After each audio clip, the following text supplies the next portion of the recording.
promised, here is our roadmap. I'm going to put a visual up here for you to take a look at, and these are really what I consider the 6 phases of starting a nonprofit or a charity or an impact organization. One thing that I think that it's important for you to know, I have defined these as phases, 6 phases, but really and truly you're going to find a lot of overlap in each of these phases. There's going to be things that you start in a phase and you come back to in a later phase, and you put it down and you start back up and go back and forth. When I also talk about starting a charity, I want you to know that I mean all the way through. In the discussions that I have, it's going to be pretty clear step by step what you should be doing when. And also, we're going to go all the way through until we have started programs, had our infrastructure in place, we are evaluating what we're doing, we are collaborating, and we're sustainable. It's not really until you reach that point where you're able to do programs and look for impact, that's when you've started your organization. That's when you've grown up and you haven't completed the journey, but you have started. I don't consider getting a 501c3 starting a charity. It's just like a birth certificate or a marriage certificate. That piece of paper does not dictate how prepared you are and whether or not you'll be committed to the relationship or be dedicated to being a great parent. Likewise, a 501c3 will not prepare a founder organization for creating impact, but these phases definitely do. So phase 1 of our roadmap is the planning and research phase. And there's some other great YouTubers, there's some great books on this. Each of these, we're going to have multiple videos talking about them, but your planning and your research stage is where you learn about your issue, you learn about your community. You probably are familiar with a lot of parts of it. There's a good chance that you're going to need to do a good bit of research about what the evidence says would be helpful for helping people who are facing the issue that you're passionate about. What we're going to challenge you to do is to find like-minded people. You're going to talk to people who have similar programs. You're going to work on crafting your mission and vision and understanding the types of programs that will benefit your community. And yes, I'm telling you this now, and I will tell you again, and probably a couple of times, but we're going to give you examples of how to do these things. We will listen to your strengths and struggles and obstacles, and we will get through them together. You won't be on this journey alone, but this is just my first recap so that you can be prepared to look ahead at what's coming, just like I did several weeks ago on my trip to Atlanta. Now, phase 2. That is really the part of phase 2 is the phase where your legal legwork occurs. Now, there are some important things that can make or break your success in phase 2. I will be talking to you about how to navigate some of those tricky things. It's going to include registering with your state, getting permission to fundraise, building your founding board of directors, creating your budget and business plan. We'll have checklists for this.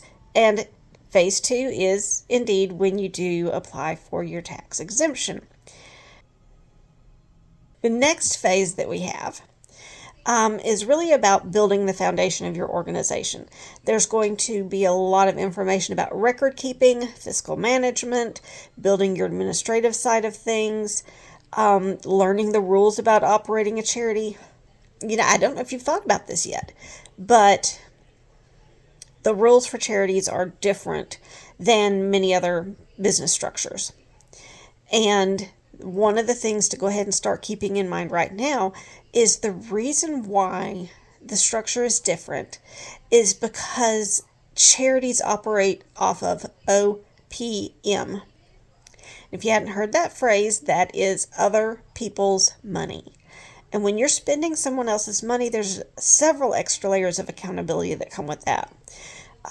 So we'll actually start dabbling in some of these concepts really in phase one, so that you can be really comfortable by the time you are really in the thick of things, and ready to build your infrastructure. You'll already understand a lot of the terminology and concepts behind fund accounting. But third phase really and truly will be building and shoring up your infrastructure.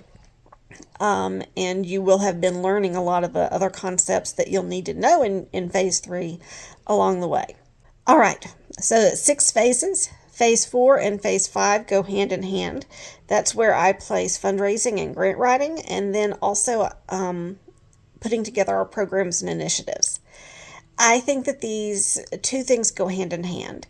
This is one of the areas where you'll see a lot of crossover and overlap as you find funding sources, you talk about your programs, you work through the logistics. You'll see a lot of those things overlap. I put funding first because usually you need money before you have a program. Also, as you build a fundraising plan, and a lot of the case for support, you're also working through the logistics of your programs. So I think that these are great things to be looking at. Now, as I've shared before, there's a lot of back and forth. We will talk a little bit about preparing for your early funding, and we'll be talking about that in phase 1 and phase 2. But we'll really get into the details and the nitty-gritty when we get past the infrastructure section, and we're working on that phase 4 and phase 5. Finally, phase 6 is what I consider kind of the icing on the cake. You have put together your ideas, you have started to put programs in place, you might have volunteers, you might have staff people, but in phase 6 is where you are branching out, you are collaborating with people in the community, you have supporters and fans, and you're working on sustainability and being able to be around for a good long time. And so we will work on that particular part of this as we go through and plan to complete your first roughly year of starting an organization. Now, let's look back at imagining what success looked like. In your area that you're passionate about, maybe you're passionate about a health issue. Maybe you are concerned about graduation rates in your community. Maybe there's violence that concerns you, or ensuring that young people have the knowledge to be financially independent as they grow up. Always come back to what your mission is.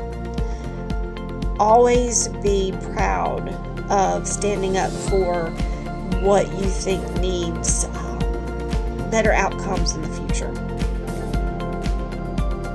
Always think about the person whose life you changed.